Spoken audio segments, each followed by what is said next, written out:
a joia da coroa da ciência moderna. 25 séculos de suposições e experiências fizeram a estrada para o nosso modelo atual. Os primeiros modelos.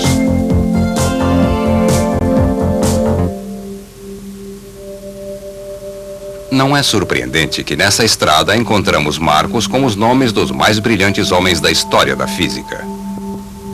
Mas um nome que não sabemos é o do primeiro homem que perguntou: de que tamanho é o pequeno? Será que tudo pode ser quebrado em metades para sempre? Ou será que por acaso encontraremos algo tão pequeno que não pode ser mais dividido?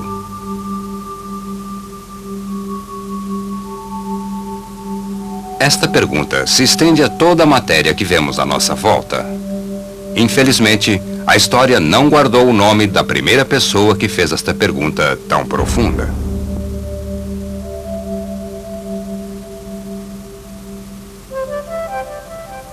O primeiro registro de uma abordagem razoável à menor de todas as coisas foi a proposta do grego Demócritus, que viveu por volta do quarto século antes de Cristo.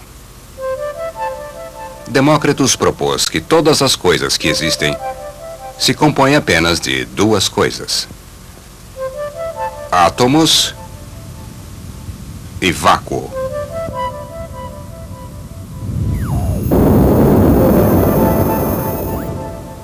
A palavra átomo provém da palavra grega atomos, que significa indivisível.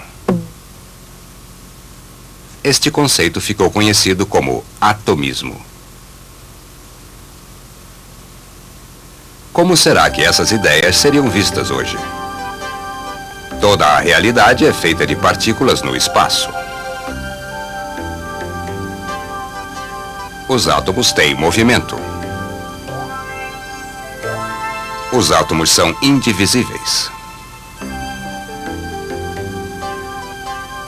As coisas existentes diferem entre si por causa da forma, do arranjo e da posição de seus átomos.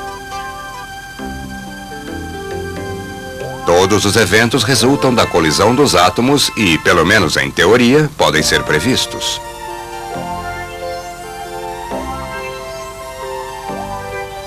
Não está tão mal assim para uma ideia filosófica sem nenhuma prova de apoio. Infelizmente, Platão e Aristóteles, que eram filósofos muito mais populares, ridicularizaram o conceito de atomismo. E talvez por causa da ideia de Demócritus de que o espírito humano poderia ser explicado por átomos da alma, o atomismo recebeu uma total oposição da Igreja dos primeiros anos.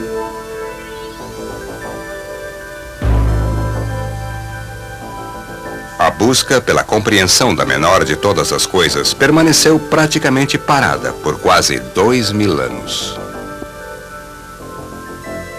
Não que todas as atividades tivessem cessado em conjunto. A prática da alquimia lançou-se da Índia e da China em direção ao Ocidente e espalhou-se pelo mundo. Os alquimistas estavam fascinados com os grandes mistérios da vida. Juntamente com processos míticos como a transmutação, a transformação de metais comuns em prata ou ouro, acreditando que toda a matéria é uma substância simples e sem forma, os alquimistas acrescentaram um pouco para a nossa compreensão do átomo. Mas eles substituíram o estudo da natureza, puramente mental dos gregos, por um conceito de observação e experimento.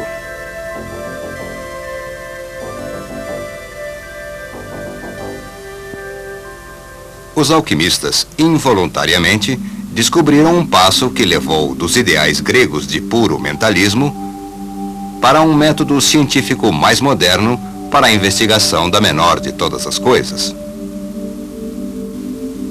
Por muitos séculos, poucos se atreveram a erigir um marco claro.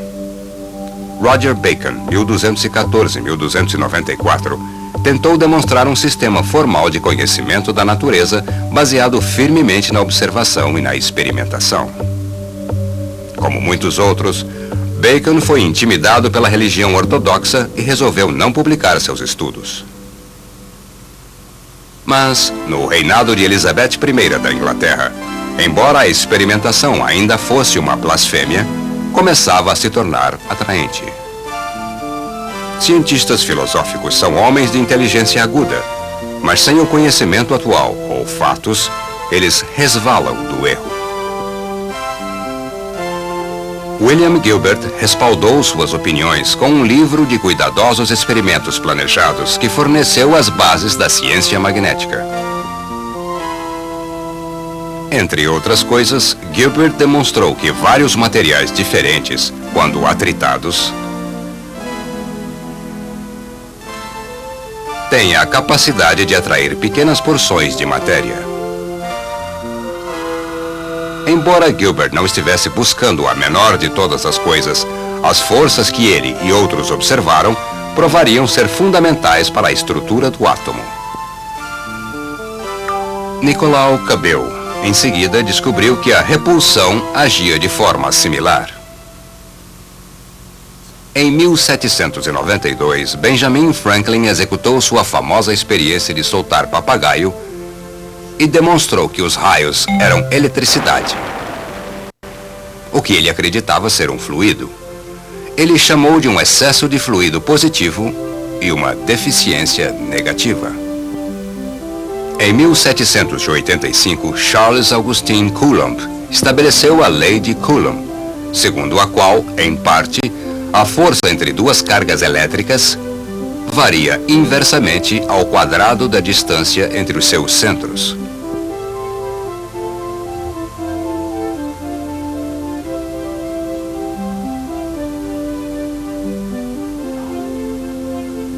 Estas descobertas seriam fundamentais para experiências que, pela primeira vez, apontavam para a verdadeira natureza do interior do átomo, mais de um século após a morte de Coulomb.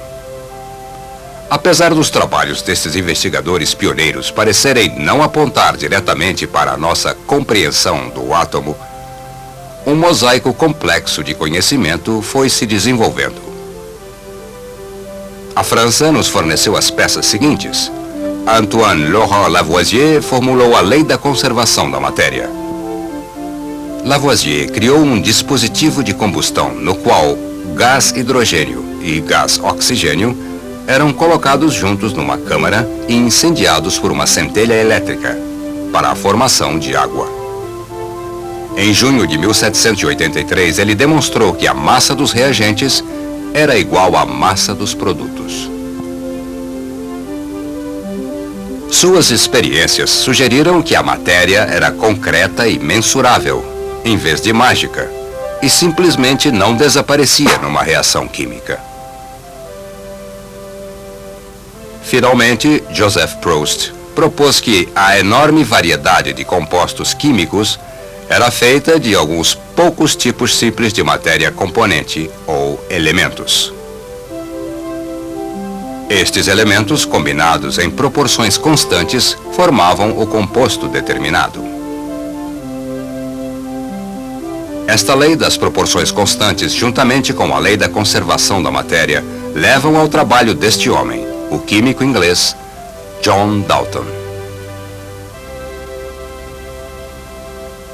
Dalton fundiria as especulações clássicas, os prodígios metafísicos, as descobertas dispersas de 2000 anos na primeira teoria moderna de matéria atômica.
menor que o menor.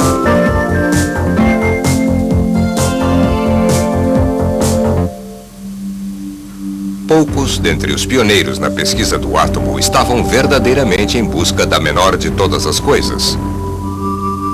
No entanto, 25 séculos de curiosidade sobre a natureza básica da matéria gradualmente produziram um mosaico de ideias acadêmicas e observações que levou ao trabalho deste homem, o químico inglês John Dalton. Dalton casualmente saiu pela porta dos fundos, que o levou